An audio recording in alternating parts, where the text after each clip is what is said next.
Test. Ah, ça marche. Bonjour à tous, bienvenue à ce dernier après-midi de Fête de l'Humanité.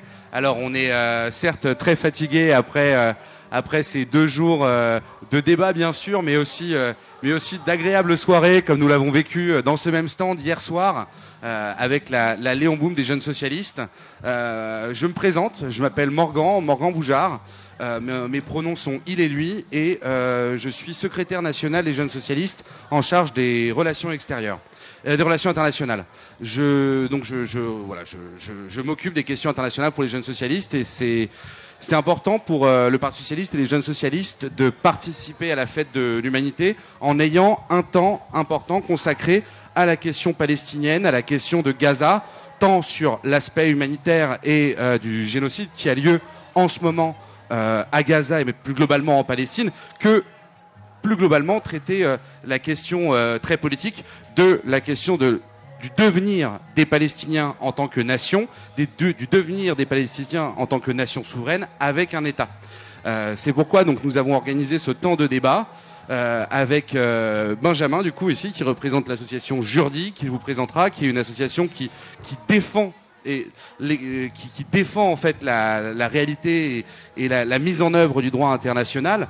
Notre camarade Anna Pic, qui est députée de la 4e circonscription de la Manche, donc Cherbourg en Cotentin et ses alentours, et qui est des membres de la commission de la défense de l'Assemblée nationale, qui traite beaucoup de ces questions internationales, des questions des questions d'affaires étrangères au Parti socialiste. Et enfin Anne Tuaillon, merci beaucoup, donc qui est présidente de celle qu'on ne présente plus, l'association France-Palestine Solidarité, qui est très investie depuis très longtemps dans le soutien au mouvement palestinien en France. Alors, avant de passer à la suite, je vais vous laisser vous présenter vos structures aussi, pour que les personnes qui sont présentes ici puissent comprendre un peu ce que vous faites et qui vous êtes et comment vous luttez pour cet objectif que nous avons tous. Merci beaucoup déjà pour cette invitation de la part des jeunes socialistes et merci de nous donner l'occasion, en tant que représentant de l'association Jurdi, donc juriste pour le respect du droit international, de présenter un petit peu les activités de notre association. Donc moi je suis secrétaire général de cette association que nous avons créée il y a à peu près 1 an, c'était en juin 2024, et on l'a créée avec cet objet social qui est de faire respecter et de promouvoir le droit international dans le cadre spécifique du conflit israélo-palestinien. Alors pourquoi on a créé cette association ? On l'a créée à un moment où des crimes d'envergure étaient et restent commis actuellement dans la bande de Gaza. On parlera tout à l'heure de crimes de guerre, de crimes contre l'humanité et, tu l'as dit en prologue, de génocide. Et on l'a fait aussi pour éclairer le débat public et pour mener des actions judiciaires concrètes devant les tribunaux français ou internationaux ou européens pour justement le faire respecter. Et je serai amené tout à l'heure à présenter certaines de nos actions et notamment une mise en demeure que nous avons mise en œuvre contre l'Union européenne qui a été suivie d'un recours pour l'inaction de l'Union européenne face au génocide en cours à Gaza et à son manque d'application des règles en termes de droit international humanitaire également. Et nous avons encore plus récemment assigné la France devant le tribunal administratif de Paris pour non-respect d'une convention qui s'appelle Convention pour la prévention et la répression du crime de génocide. Je serai plus disert sur cette question tout à l'heure.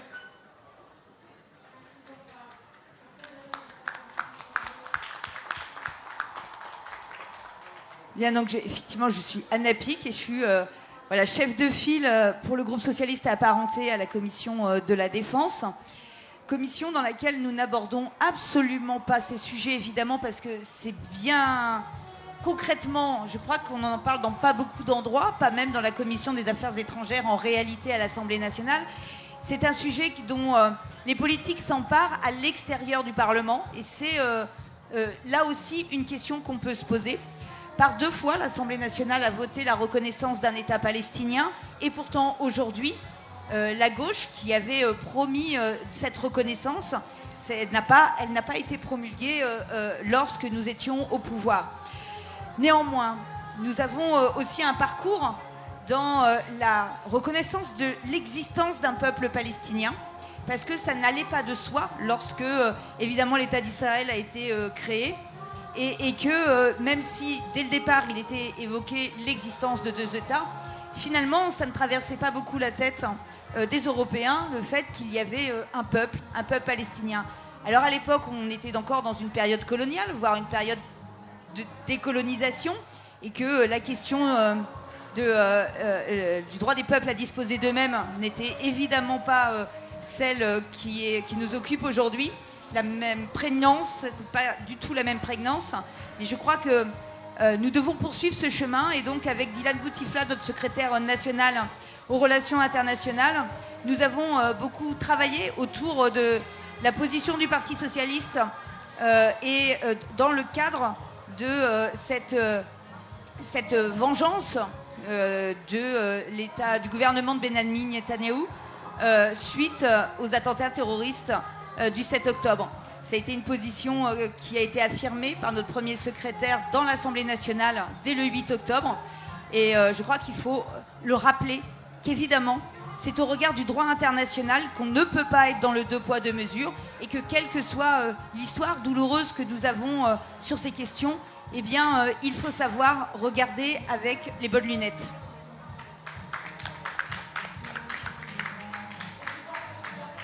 Merci. Ben moi aussi, je remercie de cette invitation et de l'occasion que nous pouvons avoir d'abord d'échanger entre nous et puis d'essayer d'approfondir un peu ces questions tout à fait d'actualité, la question de la reconnaissance de l'État de Palestine. Alors notre association, l'association France-Palestine Solidarité, est née de la fusion de deux autres associations en 2002. Donc nous sommes une association nationale. Nous avons 6500 adhérents et 120 groupes locaux répartis dans l'ensemble de la France. Donc, nous avons... Donc, notre raison d'exister est la défense des droits du peuple palestinien et particulièrement la défense de son droit à l'autodétermination. Et si nous avons à défendre les droits du peuple palestinien, c'est bien parce qu'ils sont violés et qu'ils sont violés par l'État d'Israël. Donc, notre boussole, c'est le droit. Nous organisons toutes nos campagnes, toutes nos actions en faisant référence au droit. Alors, le type d'action que nous pouvons avoir, donc, bon, spécifiquement depuis le 7 octobre, beaucoup d'organisations de mobilisation, mais nous essayons de faire percevoir la question palestinienne par tous les biais, y compris le biais de la culture. Nous organisons des festivals de cinéma, nous essayons de faire connaître la littérature palestinienne, nous essayons aussi de commercialiser l'artisanat palestinien ici en France. Et puis, pour ce qui est du côté politique, nous avons de très nombreux contacts avec les partis politiques et avec les élus. Et nous avons particulièrement des contacts avec les élus du Nouveau Front Populaire. Et nous avons rencontré à plusieurs reprises Olivier Faure, par exemple. Et nous avons participé à plusieurs reprises également aux universités d'été du Parti Socialiste et de tous les autres composantes du NFP. Nous pensons que les relations que nous pouvons avoir avec les élus, qu'ils soient parlementaires ou qu'ils soient les élus locaux, sont extrêmement importantes. Pour les parlementaires, eh bien parce que ce sont eux qui font la loi et que c'est aussi par la loi que nous pouvons faire avancer un certain nombre de questions pour le respect du droit international. Nous avons aussi des relations avec les élus au niveau européen. Voilà, nous essayons de balayer de toutes les manières possibles la manière de faire connaître la question palestinienne. Et puis nous avons aussi des actions là-bas avec nos partenaires palestiniens. Nos partenaires sont essentiellement les organisations de défense des droits humains, comme Al-Haq, qui est l'équivalent de la LDH en Palestine, les associations de défense des droits des prisonniers, de défense des droits des réfugiés, de défense des droits humains en manière générale. Et les autres très importants partenaires que nous avons, ce sont les comités de résistance populaire en Palestine, la résistance populaire non violente. Et nous avons demandé à venir à la fête de l'humanité Mohamed Zouaré, qui est un journaliste palestinien et qui est un acteur de la résistance populaire dans le sud il est originaire d'un village du sud de Bethléem. Et donc tout à l'heure, nous pourrons lui donner la parole. Voilà. Alors, merci beaucoup à tous les trois pour cette présentation. Et donc, comme propos liminaire avant de poursuivre nos échanges et naturellement notre camarade Mohamed aura aussi l'occasion d'apporter un témoignage qui je pense sera important. On pose un peu donc, ces deux revendications politiques, d'une part la paix, d'autre part la reconnaissance de l'État palestinien et même derrière aussi, hein, plus loin que la reconnaissance, c'est comment est-ce qu'on aide les Palestiniens à construire cet État et toutes les institutions et infrastructures qui vont avec. Quels sont nos débouchés politiques en tant que militants politiques aujourd'hui, parce qu'on peut sentir dans le milieu militant une forme de lassitude et de désespoir où on ne voit pas ce que l'on peut faire d'un point de vue militant. Ça, c'est une première question. Et pour pousser un peu plus loin la réflexion, comment est-ce que, même en termes de politique publique, la France pourrait, accélérer le chemin vers ces deux objectifs de paix et de reconnaissance de l'État palestinien? Quelle doit être l'action de la France si demain, nous, socialistes, étions au pouvoir? Alors je pense que l'une des boussoles qui est très importante à suivre, c'est justement cette boussole du droit international. C'est vraiment ça qui doit piloter notre action. Et ça m'amène justement à aborder ces deux questions. En premier lieu, la question de la reconnaissance de la Palestine en tant qu'État, et ensuite la question de la politique que mène actuellement la France. Et j'aurai aussi quelques mots peut-être sur l'Union européenne, il me semble important d'aborder ce point-là. Pour ce qui est de la reconnaissance, vous savez qu'actuellement, on a une procédure en cours avec notamment la France et l'Arabie Saoudite qui ont fait une déclaration commune à New York proposant la reconnaissance de l'État palestinien. Alors, on va tout de suite préciser que la Palestine, elle est déjà reconnue par la plupart des États du monde, par 148 États. C'est-à-dire la grande majorité des États, ce qui fait que la France est très largement à la traîne. Il ne faudrait pas donner l'impression que la France est en lead sur cette question-là, alors qu'en réalité, elle est vraiment à la traîne. C'est le premier point. La deuxième chose, c'est que la Palestine est déjà reconnue comme État non membre de l'ONU, donc déjà reconnue comme État au niveau onusien. Certes non membre, mais État malgré tout. Et la troisième chose, c'est qu'il faut aussi s'intéresser aux conditions même de cette reconnaissance telles qu'elles sont posées dans la déclaration de New York. Et alors là, il y a des choses à dire parce que précisément, on est très loin des standards du droit international. Sur plein d'aspects, alors je vais peut-être me limiter à une petite série d'aspects. Donc le premier point déjà, c'est que l'État de Palestine que s'apprête à reconnaître la France et un certain nombre d'autres pays, notamment des pays occidentaux, c'est un État démilitarisé. Ce qui peut poser un certain nombre de problèmes quand, à côté de soi, on a un voisin qui est manifestement actuellement en position d'agression, qui commet des crimes contre l'humanité, des crimes de guerre, des génocides, qui pourrait être amené à en commettre à l'avenir. Est-ce que c'est une bonne chose en termes de souveraineté de ne pas avoir de moyens de défense? Ce n'est pas certain, en tout cas, ça signifie que l'État qu'on se propose de créer est un État qui n'aura pas de souveraineté militaire. Deuxième chose, si on regarde les conditions qui sont posées pour cette reconnaissance, il y a notamment des conditions restrictives en termes de politique. C'est-à-dire qu'il est marqué, par exemple, que certaines politiques pourront être appliquées et pas d'autres, dans le domaine économique, par exemple, ou dans d'autres domaines diplomatiques, etc. Ça signifie que l'État qu'on s'apprête à reconnaître en France est un État dont on aura déterminé en amont une grande partie de la ligne politique. Là également, ça veut dire que l'État qu'on s'apprête à reconnaître n'est pas un État souverain, ce qui pose également un très grand problème. Troisième chose, il est proposé d'organiser des élections dans une période de 1 an, une fois qu'on sera arrivé au terme du processus, si on y arrive, et il est proposé que dans le cadre de ces élections, un certain nombre de partis politiques, et notamment le Hamas, ne soient pas représentés. Alors là également, ça pose problème au regard d'un standard du droit international qui s'appelle le droit à l'autodétermination des peuples. Et autodétermination du peuple palestinien, ça suppose que les Palestiniens ont le droit de choisir eux-mêmes leurs représentants et qu'ils n'ont pas à choisir parmi les représentants auxquels nous, on leur donne accès. Donc là, il y a dans finalement les formes qui sont prises par cette reconnaissance, une forme de néocolonialisme qui, du point de vue de notre association, n'est pas conforme aux standards du droit international. Et c'est pour ça que les modalités selon lesquelles est proposée cette reconnaissance nous semblent être en grande partie un leurre. On peut le considérer d'une certaine façon comme une victoire parce qu'elle a quand même débouché finalement cette reconnaissance. Elle a émergé suite à une contestation populaire de la politique de la France et d'Emmanuel Macron. Donc de ce point de vue, on peut le prendre politiquement comme une victoire. Mais quand on regarde dans les détails, c'est quand même une grande défaite pour le droit international. Ça, il faut en tenir compte. Et la deuxième chose, c'est, en plus d'être un leurre, il nous semble au niveau de notre association que cette reconnaissance est aussi un contre-feu. Un contre-feu pour masquer l'inaction manifeste de la France par rapport aux crimes qui sont commis à Gaza et notamment aux crimes de génocide. Et ça va me permettre de parler un petit peu des actions de notre association. Je vais essayer d'être assez bref. Il y a une convention, j'en parlais tout à l'heure dans mes propos liminaires, qui est la convention de 1948 sur la prévention et la répression du crime de génocide. Elle s'appelle comme ça. Elle inclut notamment une obligation de prévention du crime de génocide. C'est une obligation qui pèse sur tous les États du monde, tous les États signataires et même les non-signataires d'ailleurs, parce que c'est une norme impérative de droit international. On parle de norme erga omnes. Et elle pèse aussi sur l'Union européenne, cette obligation de prévention du génocide. La Cour internationale de justice, assez récemment, c'était dans une décision du 30 avril 2024, a indiqué que cette obligation de prévention du génocide, elle obligeait tous les États, dont la France, mais aussi l'Union européenne en vérité, à mettre en œuvre, je cite, tous les moyens dont ils ont raisonnablement à leur disposition, pour empêcher la commission du crime de génocide dès lors qu'il y a un risque plausible de génocide. Ça pose donc une double question.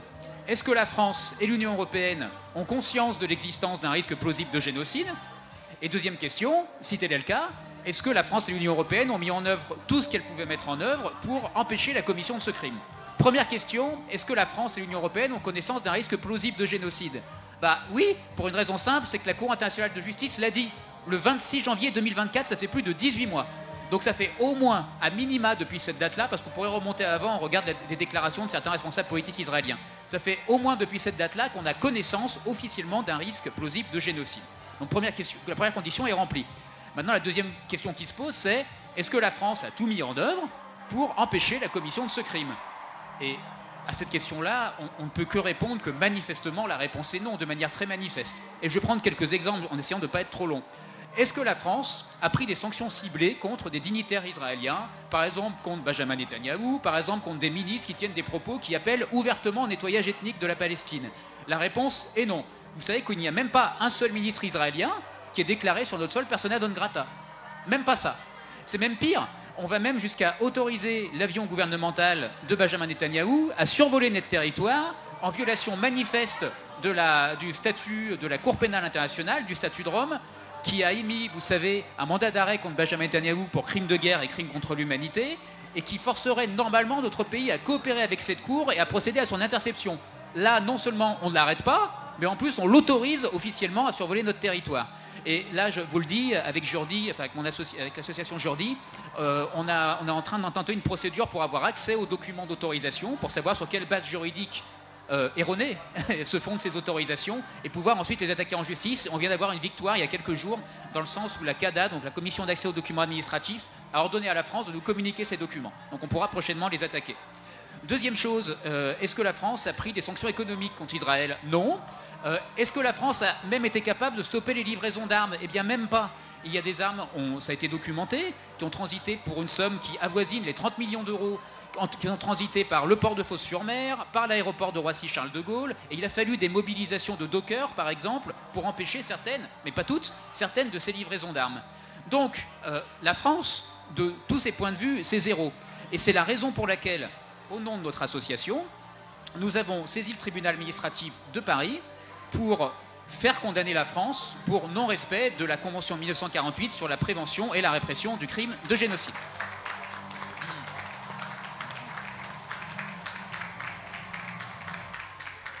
Et nous avons fait exactement la même chose avec l'Union européenne, parce que la question, comme je le disais, se pose aussi à l'échelon européen. Est-ce que l'Union européenne a pris des mesures pour empêcher la commission du crime de génocide et aussi pour faire respecter le droit international humanitaire dans la bande de Gaza et en Cisjordanie? La réponse est manifestement non. Vous avez constaté, comme moi, qu'il n'a même pas été possible de s'entendre sur la suspension de l'accord de libre association avec Israël, alors même que selon les services même de l'Union européenne, on a constaté une violation manifeste des droits humains qui devrait normalement entraîner la remise en cause de cet accord. Et là, on constate la violation du droit humain, mais on ne prend aucune mesure. C'est véritablement problématique, c'est totalement en contravention avec le droit international, et c'est pourquoi il y a une procédure pendante devant la Cour de justice de l'Union européenne, et nous espérons prochainement un succès. Donc pour résumer la position, pour résumer mon propos, la reconnaissance de la Palestine c'est important, mais la France n'est pas pionnière en la matière, loin de là, et deux, les conditions de la reconnaissance proposée nous semblent difficilement acceptables au regard du droit international. Et deuxièmement, pour parvenir à la paix, eh bien, il faut cette boussole du droit international, et il semble que la France et l'Union européenne aient perdu le nord.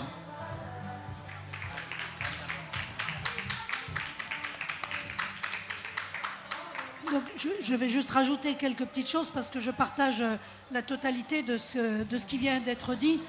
Je voudrais revenir sur cette notion de reconnaissance de l'État de Palestine. Donc vous le savez, le Parlement français avait voté en 2014 pour demander au président de la République de reconnaître l'État de Palestine. Je ne vous rappelle pas qui était président de la République à l'époque. Il avait dit que ça serait fait le moment venu. Depuis, nous avons mené de très nombreuses campagnes pour la reconnaissance de cet État de Palestine, particulièrement au sein du collectif pour une paix juste et durable entre Palestiniens et Israéliens. Et je me revois encore avec le président de l'association aller à l'Élysée avec des valises de cartes postales pour la reconnaissance de l'État de Palestine. Et il n'était jamais temps, ce n'était jamais l'heure. Donc nous ne faisons pas la fine bouche. Nous avons demandé cette reconnaissance. C'est bien. Il y a reconnaissance, mais il y a reconnaissance de quoi? Alors je vais ajouter des choses par rapport à ce qu'a dit Benjamin. Macron va peut-être reconnaître. Alors rappelons aussi qu'il y a un certain nombre d'États européens qui, l'année dernière, ont reconnu l'État de Palestine. Donc c'est pas, comme tu l'as dit, la France n'est pas à la pointe de cette reconnaissance. Macron s'apprête à reconnaître un État dont la terre est sous occupation militaire depuis 1967, dont la terre est colonisée, le peuple vit sous occupation et sous régime d'apartheid. Que veut dire un État occupé, colonisé, sous apartheid? Ça n'est pas un État, c'est une coquille vide. Donc non seulement c'est un cimetière, mais en plus, ça ne veut... Un État, c'est un des aspects de l'autodétermination. Donc, quelle autodétermination y a-t-il sous occupation, colonisation et apartheid? Il n'y a pas d'autodétermination à ce moment-là. C'est pour ça que nous disons que cette reconnaissance doit absolument être accompagnée d'une campagne et d'une pression pour mettre fin à l'occupation, la colonisation et l'apartheid. Et ça tombe très bien, puisque l'année dernière, il y a bientôt 2 ans, 124 pays ont voté à l'ONU une résolution exigeant la fin de l'occupation et de la colonisation sous 1 an. C'est-à-dire que dans 4 jours, l'échéance arrive. Cette résolution, elle dit qu'Israël doit mettre fin à l'occupation et à la colonisation. Alors, on n'est absolument pas dû. Non seulement Israël n'a pas l'intention de le faire, mais Israël ne fait qu'accélérer l'occupation et la colonisation. Par contre, dans cette résolution, il y a toute une liste d'obligations des États. Des obligations des États, donc de la France.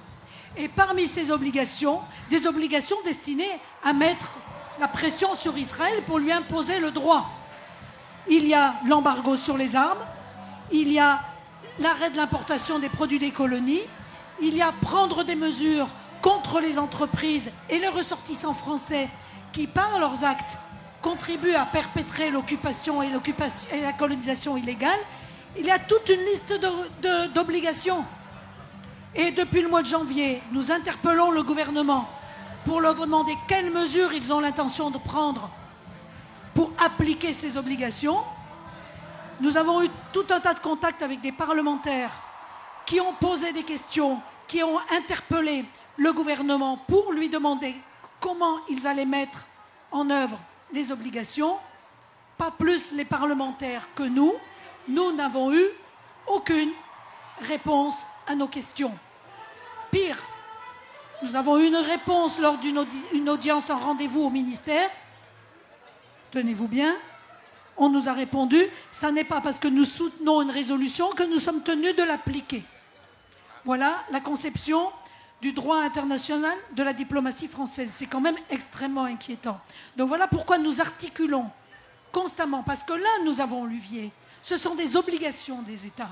Et ça peut permettre d'aller vers le fait que ce soit un État de plein droit. À noter qu'il y a 3 jours, le roi d'Espagne a signé un certain nombre de mesures, dont l'interdiction des produits des colonies, l'embargo sur les armes, des sanctions contre les colons espagnols et contre les soldats, elles sont toutes ces mesures dans cette résolution dont je viens de vous parler. Donc il y a des moyens. Tu demandais quels moyens politiques il y a l'application de ces mesures. Et cette résolution devait être à l'ordre du jour et appliquée à l'ONU. Et Macron a réussi le tour de force de transformer la conférence qui devait appliquer cette résolution en une conférence assez fumeuse pour parler de la solution à 2 États, mais sans jamais aucune mesure concrète et surtout sans jamais aucune sanction. Et nous savons tous que tant qu'il n'y aura pas des sanctions, Israël n'appliquera pas le droit international.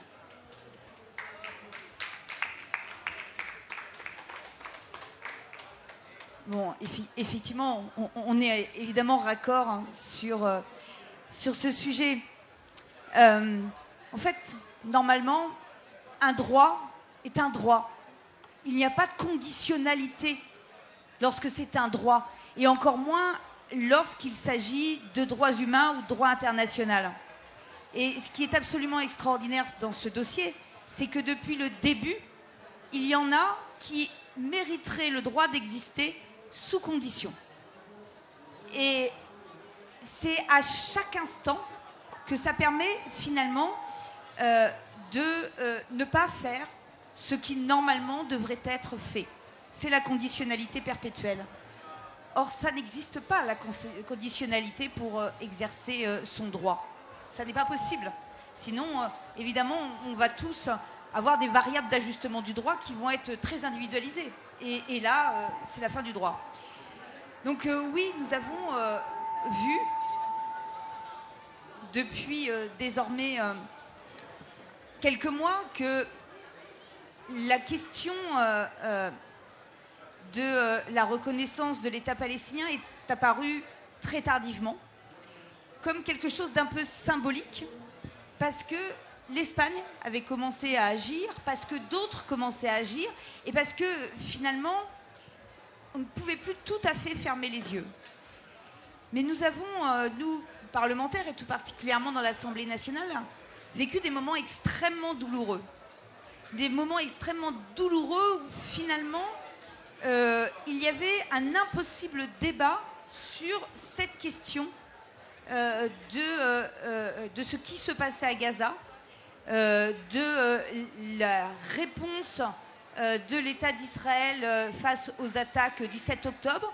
Tout était mis en place pour faire comme si, avant le 7 octobre, il n'y avait pas de question de l'État de Palestine, qu'il n'y avait pas de question sur la manière dont le gouvernement israélien construisait à la fois la relégation du peuple palestinien, aussi bien en Israël, mais non plus sur la question de la colonisation. Tout ça, on a fait comme si, à partir du 7 octobre, comme si il n'y avait pas de question précédemment, et que donc, à chaque fois qu'on a posé la question du droit international, eh bien, on était relégués. C'était un impossible débat. Et je vous dis tout de suite que pour avoir été à l'Assemblée parlementaire France-Allemagne, là, on ne pouvait même pas mettre à l'ordre du jour le sujet. Il a fallu effectivement à l'OSCE, qui est pourtant un lieu où normalement on parle droits humains, paix, droit international. L'Assemblée parlementaire de l'OSCE, c'est seulement à l'Assemblée annuelle à Porto en juillet qu'une résolution a été adoptée, et finalement a été adoptée sans qu'il y ait de vote contre concernant ce qui se passait à Gaza. Alors évidemment, ce n'était pas élargi à toute la Palestine, ça évidemment. Mais on voit bien qu'il y a évidemment des leviers d'action. Les leviers d'action, c'est juste l'application du droit international et d'un certain nombre de conventions, de chartes, de résolutions que nous avons signées, votées, soutenues. Et c'est simplement de mettre en œuvre ce que nous avons dit que nous ferions. Ça n'est pas fait parce qu'il y a un usage tout à fait politicien dans le pays, et puis parce qu'il y a une manipulation qui est celle à la fois de certains ici, mais aussi au Moyen-Orient, sur la question de savoir, de repositionner le débat sur ce qu'il est, qui est un débat de droit et un débat sur la colonisation et la territorialité. Et depuis maintenant de nombreuses années, on essaie de poser ce débat sur le terrain du religieux et finalement des actions guerrières sur le territoire et terroristes. La question, elle est territoriale. C'est une question de décolonisation. C'est une question de droit international. Et ça, il faut reposer les choses dans cet angle-là.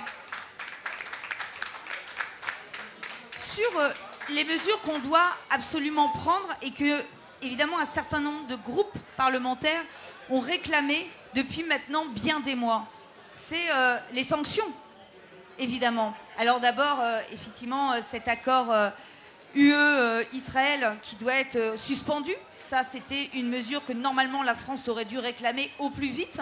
Nous ne l'avons pas entendu sur ce sujet. Mais la France peut très directement prendre des sanctions comme elle en a prise vis-à-vis d'un certain nombre de ressortissants russes. Elle peut très clairement prendre rapidement des sanctions sur des entreprises, sur l'exportation de produits français vers Israël. Si elle ne le fait pas, c'est parce que, évidemment, elle applique une conditionnalité qui n'existe pas avec d'autres pays. Effectivement, on voit monter l'extrême droite dans d'autres pays et nous ne mettons pas en cause la reconnaissance de ces États parce qu'ils ne votent pas, parce que les populations ont voté l'extrême droite. On pourrait, parce qu'ils, parfois, font des choses qui sont absolument à l'encontre des droits humains. On pourrait évoquer ces choses-là.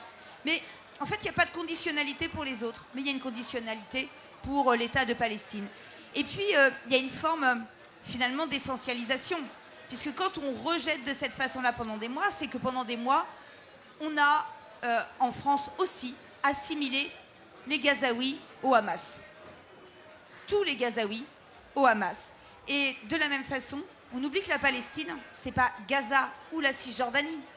C'est Gaza et la Cisjordanie, et c'est surtout les Palestiniens. Et c'est vrai que, évidemment que c'est un problème que de voir, que de se dire que le territoire de la Palestine est en train d'être grignoté, colonisé, et d'entendre les gouvernants et les ministres israéliens dire leur volonté d'empêcher la possibilité de la création d'un État de Palestine en grignotant le territoire, c'est finalement nous dire non, ne le faites pas parce qu'il n'y aura plus de territoire. Donc c'est pas la peine. Sauf que le droit à l'autodétermination et des peuples, ça ne dépend pas du territoire. Un peuple existe et un État peut exister en dehors même de la territorialité. Et cette non-reconnaissance, c'est la porte ouverte à finalement dire les frontières, elles n'existent que d'un côté. Les Palestiniens en Cisjordanie ne peuvent pas passer à volonté en Israël, mais par contre, il n'y aurait pas de difficulté à ce qu'un Israélien puisse passer de l'autre côté, et particulièrement l'armée israélienne. Et ça, c'est un problème. Cette frontière, si elle existe des deux côtés. Et ça, il faut qu'on le réaffirme. Le droit international ne peut pas reconnaître une frontière que d'un côté de la frontière. Voilà.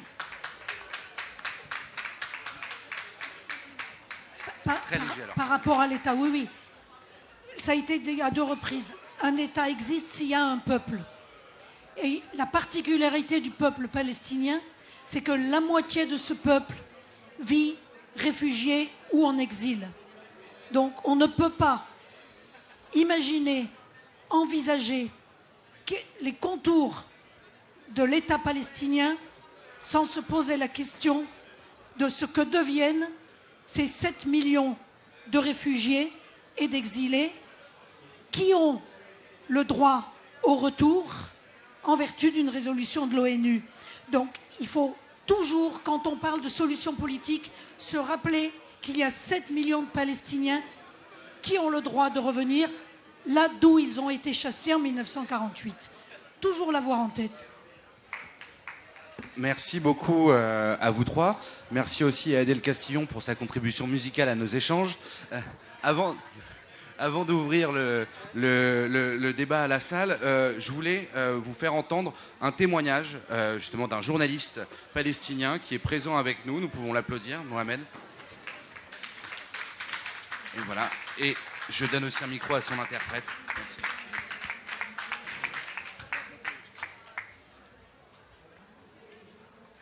Hi everyone. Sorry to speak in English, but thank you, Julie, to translate. I am very happy to be with you here. Bonjour tout le monde.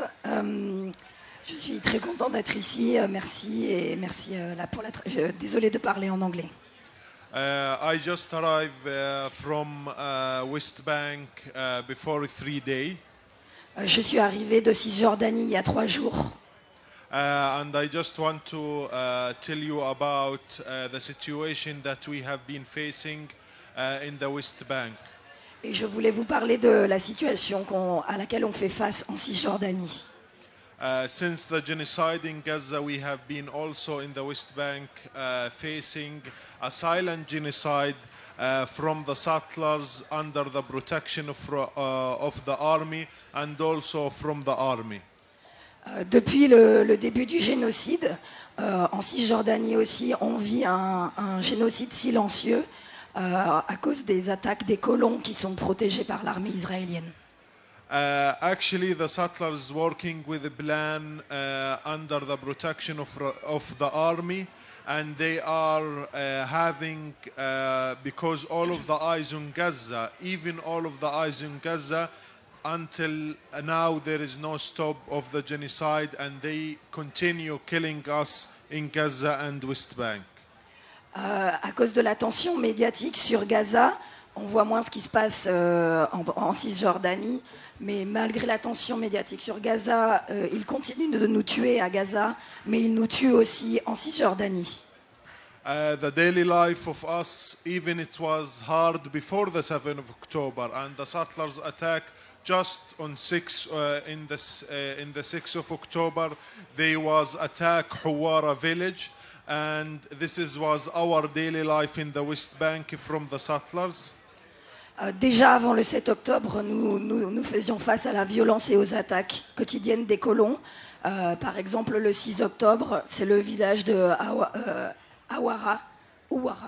Ouara qui a été attaqué par les colons.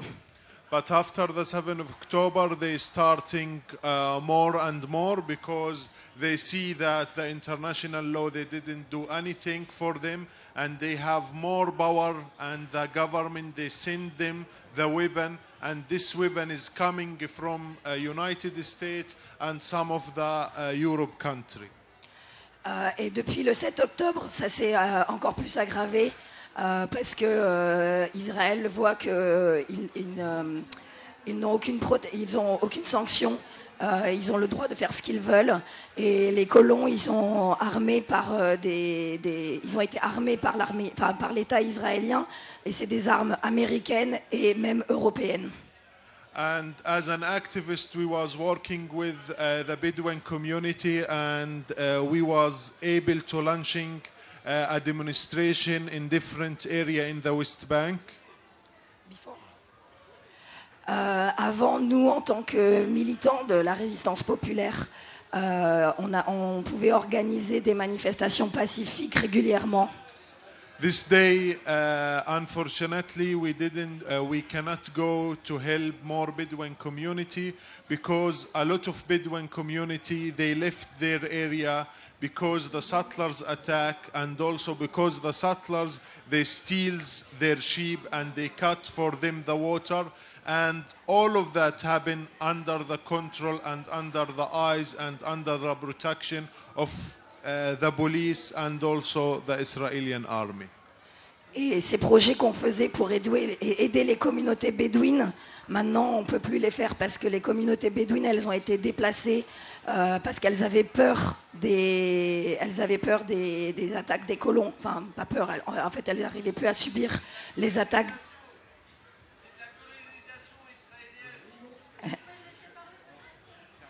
Elles avaient peur des attaques, donc elles ont fui en fait, parce que les colons israéliens attaquent, volent les bêtes, volent le bétail, ils coupent l'eau. Donc les communautés bédouines, elles ne pouvaient plus vivre là où elles étaient, donc elles ont dû partir. Donc maintenant, ils ne peuvent plus faire les projets pour les soutenir comme ils le faisaient avant. And also on the land, they bought for each village a gate. And this gate is under the control of the army, and they didn't have any like when they have a bad mood they can close this gate and they cannot allow for anyone to go out of the village and for the city. I am speak about personal story. My village south of Bethlehem area, they put a gate and they close all of the interest of the village and they just have one interest and they put a checkpoint and the gate. If they open the gate, there will be a checkpoint. If they closing the gate, there will be not anyone go out of the village or enter, even the ambulance, even the student, even anyone. Aussi, ils ont commencé, maintenant ils ont mis dans tous les villages des barrières, des barrages aux entrées des villages. Et quand ils décident, parce que par exemple s'ils sont de mauvaise humeur et qu'ils décident de fermer le village, personne ne peut rentrer, personne ne peut sortir, que ce soit les ambulances, les étudiants pour aller faire leurs études, c'est eux qui décident et il y a des checkpoints et des barrages et donc personne ne peut sortir s'ils ne veulent pas qu'on sorte. And they have a special time to closing this gate. They choose the time when the students are going to their school or the time that we are going to our work, and also when the farmers is trying to reach their land. So they want the farmer not able to reach their land and not able to pick up the olives and the grapes and to go because all of the village they are farmer and they are selling the product that they are having from the land in the city. So they close this gate for 4 and 5 hours, so they will miss the shop and they will lose a lot of money. Et aussi, ils choisissent des temps qui empêchent les étudiants, pour fermer les barrières, ils choisissent des horaires, ça peut durer 4-5 heures, et ils choisissent des horaires, par exemple, quand les étudiants doivent aller à l'université, ou quand les fermiers doivent aller pour aller cultiver leurs terres, ou pour aller vendre leurs produits. Du coup, comme ça, ils ne peuvent pas cultiver les olives, récolter les olives, récolter le raisin, ou aller le vendre à la ville. Et donc, du coup, ça fait des pertes de revenus très, très importantes.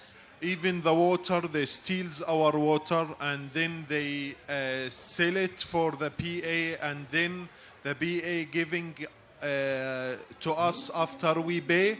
And after that, this summer they decided to cut off the water and they didn't send all of the water, the half of the amount of the water they send it. So we have a big problem with the water because even they steal it and they control how much we can have a water. In the same side, in the settlers, every time they can have the water without any control from anyone. Aussi, l'État israélien contrôle notre eau, ils nous volent notre eau et ils le revendent une partie, pas tout, mais ils en revendent une partie à l'autorité palestinienne qui après nous redistribue et des fois ils coupent tout et on n'a rien. Par contre, les colons, eux, ils ont accès à toute l'eau qu'ils veulent comme ils veulent, il n'y a aucun contrôle. Everything they trying to control it in the checkpoint. They can stop you without any reason for an hour just because they check your ID or they didn't like your car or they didn't like the kind of your car. Aussi, ils peuvent ils peuvent nous arrêter au checkpoint, par exemple pour 1 heure, juste parce qu'ils n'aiment pas la couleur de notre voiture ou ils n'aiment pas le modèle de notre voiture, juste pour contrôle d'identité. Ça peut durer 1 heure, des heures. In the same time, the settlers are taking more and more land, and they are starting build a new settlement. And before the settlement was needed around 1 year to build. This year's in 3 months they can build any settlement with a big support from Smotrich, which is settlers, and they're giving them a lot of money to get more land and to build the new settlement. And we can see in my village the settlement was so far, but this year's they're starting to become more and more. Just before 1 month, they demolition my auntie home because they are near the settlement. They are near the new settlement. So the home have been built since like 20 years, and they decide to demolition it because just a new settlement is built near them. Aussi, les colons volent de plus en plus de terres et la colonisation et construisent des colonies de plus en plus. Avant le 7 octobre, ça prenait 1 an pour construire une colonie. Maintenant, en 3 mois, ils arrivent à construire une colonie. Et toutes ces constructions, elles sont soutenues par Smotrich, donc un ministre israélien, qui en fait, il subventionne la construction des colonies et il donne toutes les autorisations qu'il faut. Et il a donné un exemple personnel, l'exemple de sa tante. Ils ont détruit sa maison, ça faisait 20 ans qu'elle avait construit sa maison, et ils ont détruit sa maison pour pouvoir prendre sa terre et pour pouvoir construire une colonie. In the West Bank, we really face a silent genocide, and every day they enter the city, even Area A, they didn't care about Area A and Area B or Area C. En Cisjordanie, on vit vraiment un génocide silencieux. Tous les jours, ils rentrent même dans les grandes villes de Cisjordanie. Ils font des raids dans les grandes villes de Cisjordanie. Normalement, il y a des zones, zone A, zone B, zone C, avec un contrôle de l'autorité, certainement un contrôle de l'autorité palestinienne, mais même n'importe quelle zone maintenant, ils entrent partout, ils font des raids partout. And also they steal everything they can see. The settlers, they can steal the sheep, they can steal the tent. Even our agriculture, they're starting steal it. They have the sheep and they are follow what the Palestinians are do. Et aussi les colons, ils volent tout ce qu'ils peuvent nous voler. Ils volent nos bétails, nos cultures. Et après, ils prennent notre mode de vie et ils vivent à notre place sur nos terres. And every day they are arrested more and more Palestinian people, and especially in Tulkarem and Jenin, every day they enter this city and they arrested thousands and thousands of Palestinian people. Et tous les jours, ils font des raids dans les grandes villes, particulièrement à Jenin et Tulkarem. Et tous les jours, ils arrêtent des dizaines et des dizaines de personnes. Et là, maintenant, il y a des milliers de personnes qui ont été arrêtées de Tulkarem et de Jenin. So our message is to you that we need more attention and more eyes in the West Bank. Even it's very important to keep our eyes in Gaza and to try to take real action to stop the genocide in Gaza. And also it's very important to stop the settlers' attack, because it's very shame that until now the Europe country, they are welcome them here in France and in every city, and they come to have a holiday here, then they go back to Palestine and they starting killing more and more Palestinian children and women.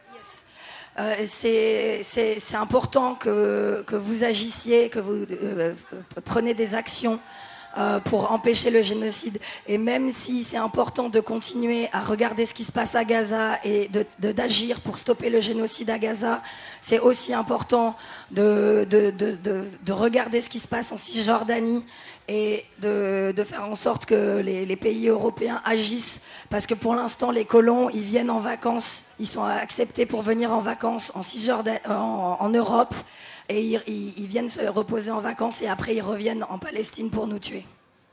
And really it's very important to take real action on the land and to be with the Palestinians on the land against all of that we have been facing. And thank you very much to let us have some voice in this very great like international event. And we hope that one day the last occupation in the world will be end, and really keep us in your mind and keep going with what you are doing to supporting us and to keep our voice everywhere. Thank you very much.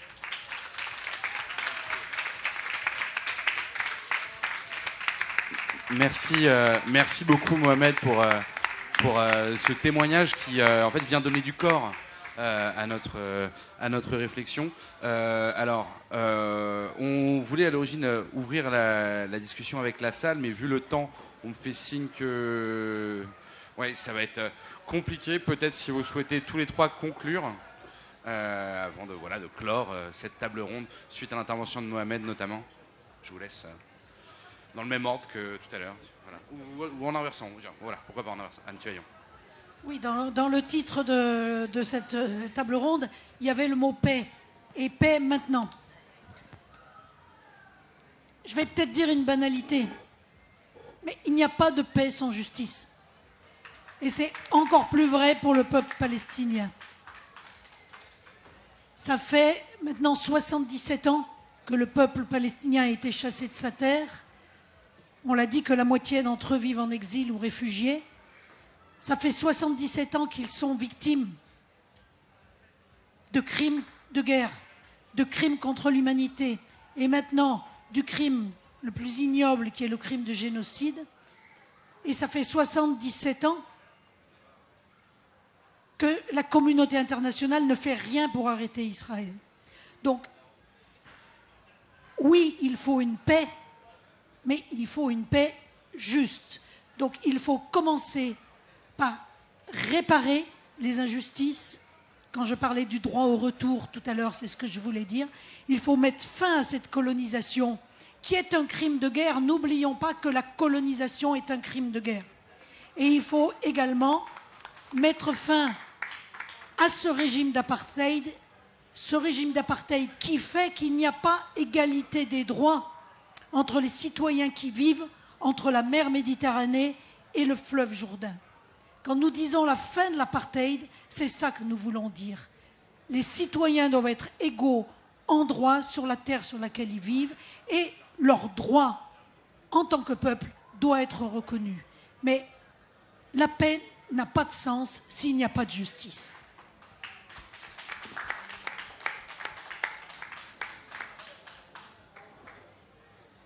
Je vais aller dans le même sens en affirmant effectivement que le mot-clé, je pense, un des mots-clés en tout cas de la situation, c'est celui de justice.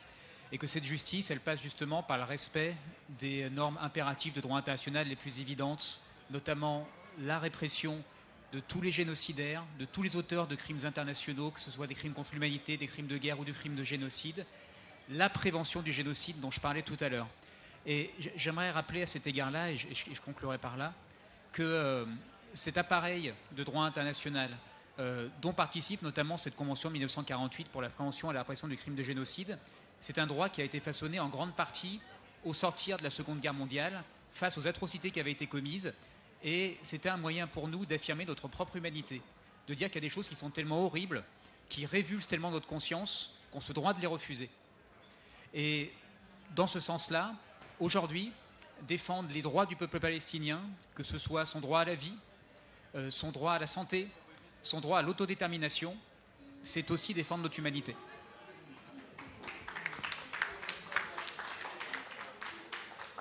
Il n'aura échappé à personne que ces dernières années, nous vivons le retour des grandes puissances qui entendent se servir de l'usage de la force pour remodeler le monde.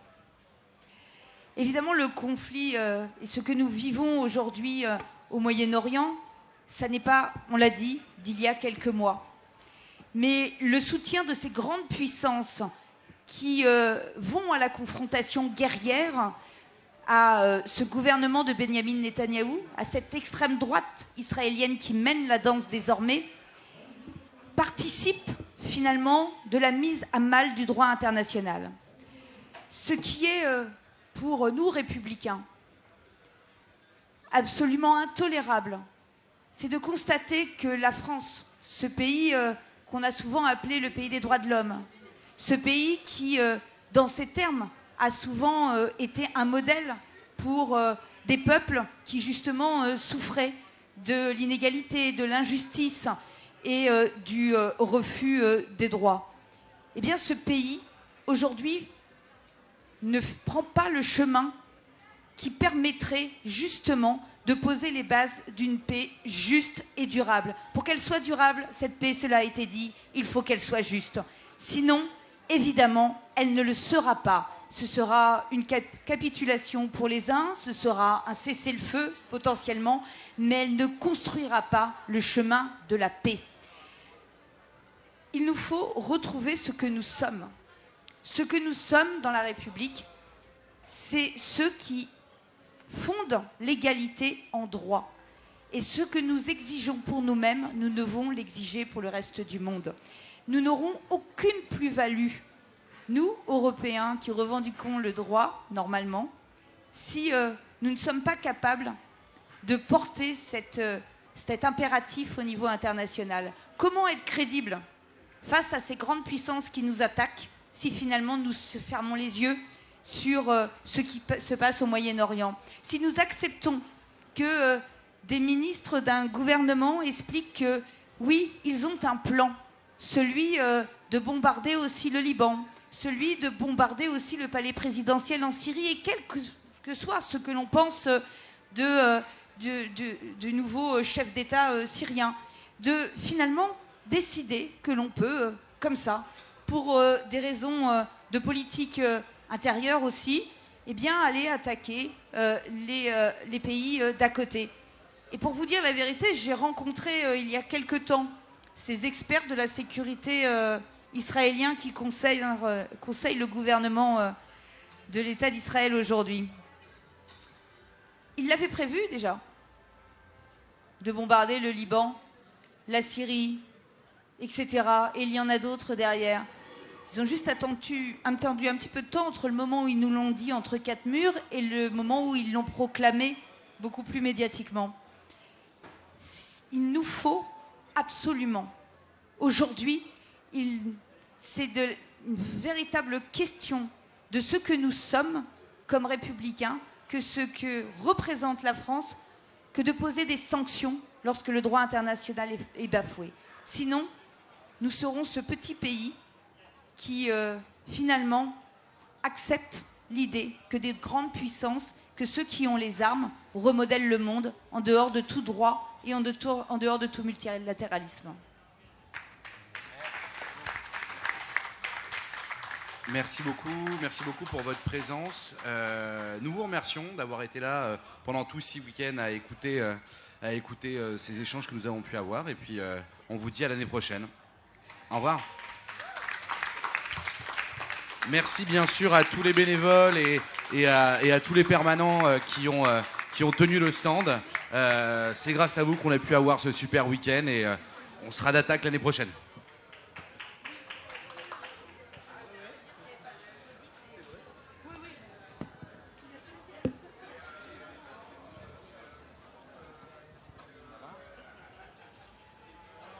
Ouais, vous? Moi, je peux laisser un. C'est bon, là? C'est bon? Ouais. Moi, si.